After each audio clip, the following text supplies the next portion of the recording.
Tahun ini 2021 kayaknya bakal jadi tahun terakhir di mana smartphone 4G masih banyak dirilis berbarengan sama smartphone 5G yang harganya makin kesini juga makin murah. Yang artinya tahun depan 2022 bisa dibilang smartphone 5G akan lebih banyak dirilis dibandingkan 4G. Apalagi kalau jaringan 5G-nya udah bener-bener bisa dirasain di kota kita sendiri. Smartphone 4G dengan harga 3 jutaan emang banyak di pasaran saat ini. Dan saya rasa Redmi Note 10 Pro dari Xiaomi ini bisa dibilang masih jadi pilihan yang bijaksana. Saat ini umur smartphone ini udah masuk bulan keempat sejak pertama kali dirilis. Di video kali ini kita akan melihat bagaimana performa smartphone ini di umur pemakaian 4 bulan ini. Oke, langsung aja, ini dia user experience 4 bulan bersama Redmi Note 10 Pro. Secara umum, desain Redmi Note 10 di 2021 ini layak dapat 2 jempol dari saya. Bisa dibilang Xiaomi berhasil kasih desain paling premium buat Redmi di tahun ini. Tentu aja karena ini adalah varian Pro, makanya Xiaomi juga nggak nanggung-nanggung. Kesan premiumnya itu nggak hilang-hilang ya, apalagi kalau pakai warna orange yang edisi limited edition ini. Dijamin kita beda dari yang lain. Bodi Redmi Note 10 Pro juga ukurannya nggak terlalu kompak sebenarnya, tapi masih termasuk ringan dan juga tipis. Sisi per sisi bodinya melengkung yang bikin feels megangnya berasa kayak pegang smartphone mahal. Plus backdoornya itu dari kaca ya, bukan dari plastik. Satu lagi, walaupun fingerprint scannernya nggak di dalam layar, tapi desainnya udah lebih oke dibanding fingerprint scanner model lama yang cekungannya ke dalam. Yang ini beneran nyamar keluar kayak tombol power pada umumnya. Untuk kecepatan dan akurasinya selama dipakai juga oke-oke aja. Build quality-nya juga terbukti oke dan minim gacha, nggak seperti kayak kasus kemasukan debu di Redmi Note 10 Pro sebelumnya. Gimana soal layar AMOLED-nya? Tetap belum bisa setajam layar AMOLED flagship ya, tapi jelas ini lebih bagus daripada sekedar layar IPS. Di harga segini tuh layar dari smartphone ini udah juara banget lah ya pokoknya. Kepake banget buat nonton video atau sekedar sosmedan. Jangan lupa kalau refresh rate-nya 120Hz bukan 90Hz. Cuma nih kadang-kadang saya suka ngerasa kalau opsi 120Hz-nya nggak selalu mulus ya. Saya coba jajal bareng pakai Poco F3 yang sama-sama 120Hz. Hasilnya di Poco F3 scrolling terasa lebih mulus, sementara di Redmi Note 10 Pro kadang-kadang kurang mulus, kayak kalah cepet gitu. Padahal sama-sama di set 120Hz. Ini bisa jadi mungkin karena dynamic refresh rate-nya lebih agresif, atau bisa jadi faktor processing dari CPU-nya karena SoC-nya kan beda kasta. Udah 4 bulanan ini layarnya sih terbilang aman-aman aja. Nggak ada shadow, green tint, touch delay, atau segala macam masalah seputar layar. Keluhan saya di always on display-nya masih sama nih. Durasi nyala dari AOD-nya masih tetap 10 detik aja, alias nggak bener-bener nyala terus. Meskipun udah diupdate ke ROM paling update MIUI 12.5. Baterainya 5020 mAh udah bisa dibilang cukup. Kalau dipakai buat segala macam aktivitas pakai layar 120Hz-nya, hasilnya bisa hidup seharian. Di sini saya pakai dual SIM standby dengan beberapa email yang aktif bersamaan. Masih bisa dapat SOT sekitar 8 jam. Kalau dipakai ngegame wajar ya minimal 6 jam aman lah. Buat gambaran baterai life-nya kalau dipakai nonton YouTube dengan brightness 80%, selama 1 jam baterainya berkurang 7%. Kalau dipakai ngegame pakai Apex Legends sekitaran 30 menit baterainya berkurang 8%. Charger 33 wattnya buat saya speednya udah cukup ya. Bisa ngisi smartphone ini sampai penuh dengan waktu sekitar 1 jam 20 menit. Chipset Snapdragon 732G pakai MIUI 12.5 yang basisnya Android 11. Unit yang saya pakai ini varian 8 plus 128GB. Jadi buat orang yang cari smartphone value to the money beneran deh. Redmi Note 10 Pro ini smartphone mid-range paket lengkap, hemat dan berasa premiumnya. Ini saya beneran bilang apa adanya loh ya, nggak pakai acara endorse-endorsan.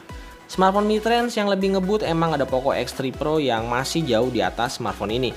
Tapi kalau kita bicarain user experience, saya yakin tampilan fisik, bodi kaca, dan layar AMOLED-nya bakal lebih dipilih user yang mentingin kenyamanan dalam menggunakan sebuah smartphone. Karena menurut saya apa yang dilihat mata dan dipegang sama tangan jauh lebih sering dirasain dibandingin kecepatan sebuah chipset. Toh Snapdragon 732G juga salah satu chipset terbaik di kelas mid-range saat ini. Bahkan masih sanggup diajak adu cepat sama mid-range 5G kayak MediaTek 700 series. Dipakai main Genshin Impact setting medium grafis 30 fps masih sangat playable. Beberapa frame dropnya nggak terlalu ganggu dan mengurangi kenyamanan di gameplaynya. Suhunya juga terpantau anget-anget aja. Main PUBG Mobile mentok di smooth extreme 60 fps, bisa pakai GFX Tools juga terbukti aman-aman aja. Sesekali frame drop juga masih wajar karena chipsetnya bukan chipset flagship. Terakhir main Apex Legends baru bisa dapat grafis SDR dengan frame rate medium. Gameplaynya juga aman dan lancar aja. Siapa tahu kalau versi globalnya rilis, setting frame rate-nya bisa dapat lebih tinggi. Kita tungguin aja versi final rilisnya. Terlepas dari penilaian plus dan minus di MIUI 12, beberapa fitur di smartphone ini yang menurut saya keren dan kepake. Misalnya, fungsi double tap di fingerprint scanner buat screenshot layar. Terus ada juga fitur video toolbox dengan banyak fungsi. Misalnya shortcut ke aplikasi lain yang kalau dibuka otomatis ke mode pop-up Windows. Terus kita juga bisa adjust skema warna di videonya. Video toolbox ini juga bisa bikin layar smartphone mati tapi YouTube-nya tetap jalan di background. Cocok buat yang hanya mau dengerin musik atau podcast di YouTube tanpa perlu layar nyala. Ini mirip sama fitur di YouTube Premium ya. Jadi mau dengerin pakai earphone atau speakernya yang dual stereo sama enaknya. Fitur ini tentu aja bisa bikin baterai lebih awet karena layarnya nggak perlu nyala. 10 di harga 5 jutaan. Praktis, Poco F3 ini jalan sendirian buat kelas flagship killer tahun ini karena Realme GT Master Edition baru aja dirilis atau 4 bulan setelah Poco F3 keluar. Buat yang masih suka tanya soal iklan, gimana nih bang? Jadi intinya semua iklan yang muncul di aplikasi bawaan Xiaomi itu bisa dinonaktifin ya. Jadi nggak usah khawatir lagi soal iklan yang muncul. Cari aja di YouTube atau di Google gimana cara matiin iklannya supaya nggak ganggu lagi. Udah cukup lama ngerasain kamera Redmi Note 10 Pro ini menurut saya terlalu kepedean sampai bawa embel-embel 108 megapiksel kayak kamera smartphone di flagship. Beberapa bulan yang lalu saya sempat bikin video komparasi sama Huawei Nova 5T. Nah hasil kameranya itu bisa dibilang nggak terlalu jauh bedanya. Bahkan Nova 5T masih lebih bagus di sektor low light dan juga punya perekaman video yang lebih stabil. Nah gimana setelah 4 bulan ini dengan MIUI 12.5-nya? Langsung aja ini dia beberapa sampel foto dan video dari Redmi Note 10 Pro. Sedikit yang saya mau notice kalau mau pakai night mode jangan lupa dimatiin dulu fitur auto night mode di menu kamera standarnya supaya hasilnya jauh lebih optimal.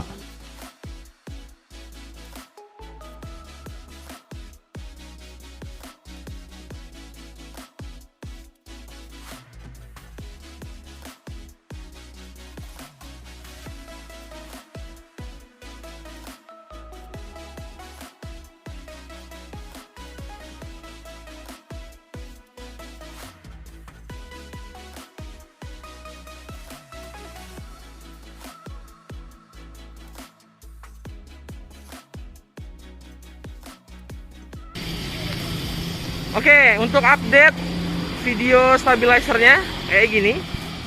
Dan kalau diajak lari kayak gini hasilnya.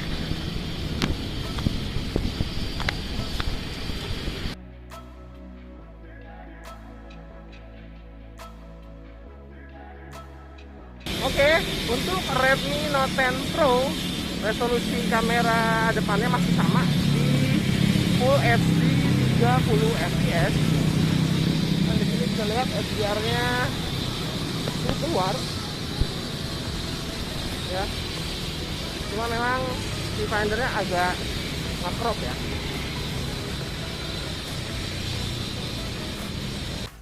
Dari sisi harga, spek, dan fitur, kalau kita kesampingkan optimalisasi software yang saya rasa masih kurang, Redmi Note 10 Pro ini jadi standar smartphone mid-range yang cukup tinggi.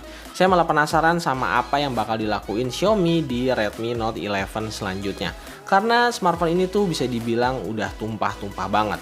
Ini juga jadi salah satu alasan kenapa saya nggak beli Realme 8 series yang emang terasa kurang matang aja peningkatannya. Padahal saya cukup rutin loh nge-review smartphone dari Realme mulai dari Realme 6 sampai Realme 7.